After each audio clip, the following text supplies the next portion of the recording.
Meet the Suzuki Jimny 5-door GLX manual, a compact 4x4 with big ambitions, and we've been living with it for a week.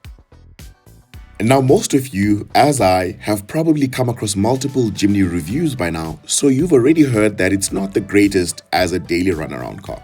Which is why we're switching things up by kicking off the review with a very specific task where the Jimny outshines 4x4s that cost twice as much.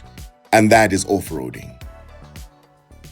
The first obstacle is of course the axle twister, which is designed to test the suspension's articulation and put it to its limits. To do this, we had to engage the Jimny's temporary 4-wheel low-range drive mode in order to comfortably climb over the axle twister. Admittedly, this was a nerve-wracking experience for us because this was the channel's very first test car. And so if anything had happened, touch wood, how were we going to explain the fact that the vehicle is somewhere in the woods upside down? As a result, my resting heart rate increased to over 100 beats per minute. My watch nearly called an ambulance and thought I was having a heart attack. But you know what? At the end of the day, the Jimny proved me wrong. And I have a feeling it's about to prove you wrong as well. Because it feels right at home in this terrain and can do this all day long. We were still taking it easy, but as the day progressed, our confidence levels gradually increased. The next test was hill descent articulation, and to do that, we simply activated the Jimny's hill descent function with automatic braking, which ensures that all 4 wheels are physically touching the ground on uneven surfaces for maximum traction and to reduce the risk of sliding or even tipping over.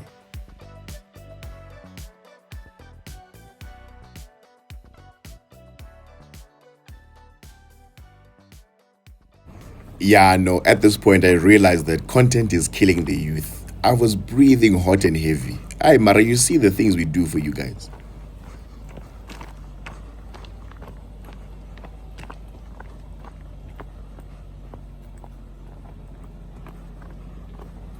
We also tested the Jimny's ground clearance of 210 millimeters by sending it into a series of mud holes, and it went through every single one of them without breaking a sweat. And by the way, it's not even on off-road tires.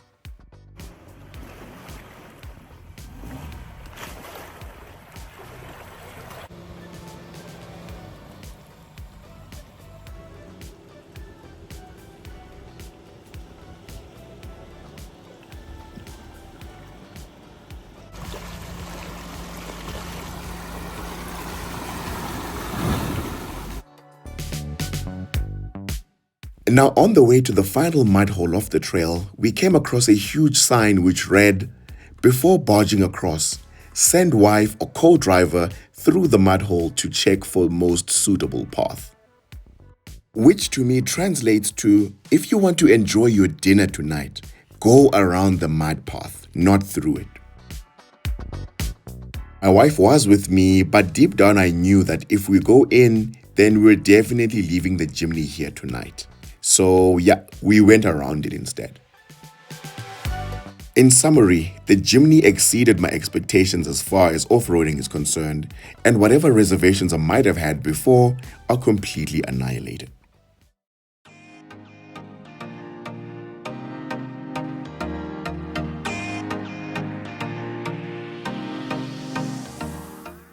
And now back to the city, and regrettably, everything that makes the Jimny a competent off-roader makes it not so great to live with. So there are a few elephants in the room to address. For starters, powering the Jimny is the 1.5-liter naturally aspirated 4-cylinder engine that Suzuki uses in virtually every car. And while it is reliable, it's overwhelmingly underpowered for the Jimny with only 75 kilowatts and 130 Newton meters of torque. And added to that, it makes peak torque at a very high 4,000 revs per minute, so even if you pin the accelerator to the floor, you're not going anywhere in a hurry. In the POV video that we uploaded to the channel last week, it took a lifetime to reach 120 kilometers per hour on the highway. But in any case, that's about as fast as you'd want to be driving the Jimny, because after that point, the aerodynamic gods are not in your favor. On the other hand, the steering input feels like you're captaining an azimuth yacht, and so you need a lot more steering input than you think you need to make the car change direction. The last elephant in the room, and certainly not least, is how narrow the body is at only 1.6 meters wide, and that impacts practicality in more ways than you would imagine. The driver's side footwell, for instance, has no left footrest, so for long journeys you'll probably need to rest your foot under the clutch pedal. The door bins are quite thin, and so if you happen to drop your phone in there, just buy a new one because only an envelope can fit in these door bins. Additionally, there's only 2 cup holders in the entire car, shared across 4 occupants. So it looks like you'll have to play rock, paper, scissors to determine who wins the cup holder placements for the trip. And the 2 winners of the cup holders will have to play a final round against each other for the USB port because there's only one in the entire car. It's actually ridiculous. Lastly, I'm a relatively broad guy, and if I had a front passenger of equal proportions, then our shoulders would touch. And so the sitting position awkwardly feels like you're squashed in between the passenger and the door. But it's not all doom and gloom though, because the 5-door variant has a lot going for it over the 3-door with respect to practicality, starting with the extra 340 millimeters in length, which gives the 2 rear occupants a bit of relief. But most of that has gone to the boot, because for the first time ever, you can fit suitcases in there. Back there, you now get 211 liters of boot capacity with the rear bench upwards, which is 250% greater than the 85 liters you get in the 3-door. And this extends to 332 liters with the rear bench folded flat. Under the boot floor is where you'll find the jack, and needless to say that there's no spare wheel back here because it's actually mounted to the tailgate.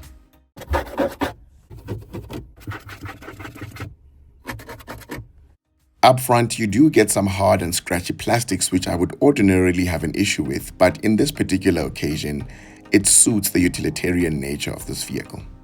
The interior feels solid and well screwed together, and despite having done a full day of off-roading, it feels like it will last a lifetime.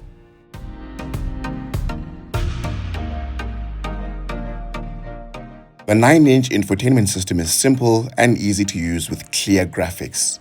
The touch response is also crisp with no evidence of lag. I especially enjoy the home screensaver with the evening sky and the clock in the middle. Beautiful touch. The system comes with Android Auto and Apple CarPlay as standard, which you can connect to wirelessly or via the USB port. The vehicle also keeps track of all important information, including fuel efficiency datasets and your driving habits, which is designed to continuously improve your driving experience. The reverse camera is not exactly my favorite due to its low resolution, but the car is small enough and easy to navigate without any special aids. Price-wise, the 5-door kicks off with the GL variant as the base model, which only comes in manual, has halogen headlamps, and a smaller 7-inch infotainment system for the price you're seeing on your screen. Above the GL sits the GLX 5-speed manual priced at $458,000, which is the one we have on test and includes LED headlamps and a larger 9-inch infotainment system.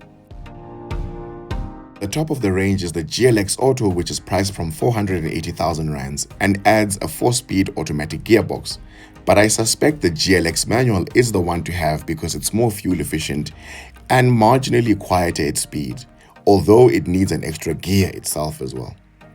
When we tested the manual's fuel efficiency, we got 8.1 liters per 100 kilometers on the combined cycle, which is way above the claim of 6.4 liters.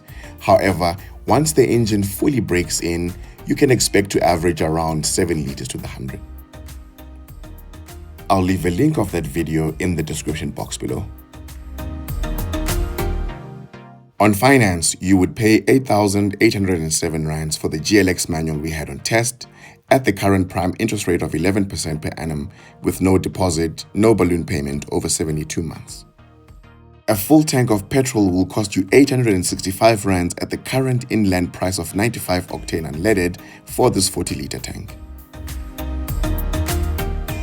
Insurance is risk profile dependent, and the cheapest quote I got was 1,132 rands, which would then bring your total cost of ownership to 10,800 rands.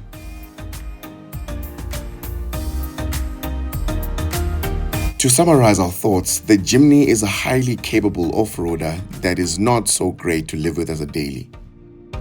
We can also deduce that the reason Suzuki makes the Jimny is not necessarily the same reason that people love and buy the vehicle, because nobody uses it to its full capability. The Woolies parking lot has more Jimnys on a Saturday morning than you can count, and it kind of makes sense. It would seem that there's a greater appeal about this vehicle than what you're actually getting. Something intangible that you cannot put your finger on. It's almost as though there's a mini G-Wagon movement, and for that reason, there's nothing quite like the Jimny in the market at this price point. And that brings me to the end of this video. If you've enjoyed it, then do well to like, comment, share, and subscribe so that we can continue creating these experiences. Until next time, take care.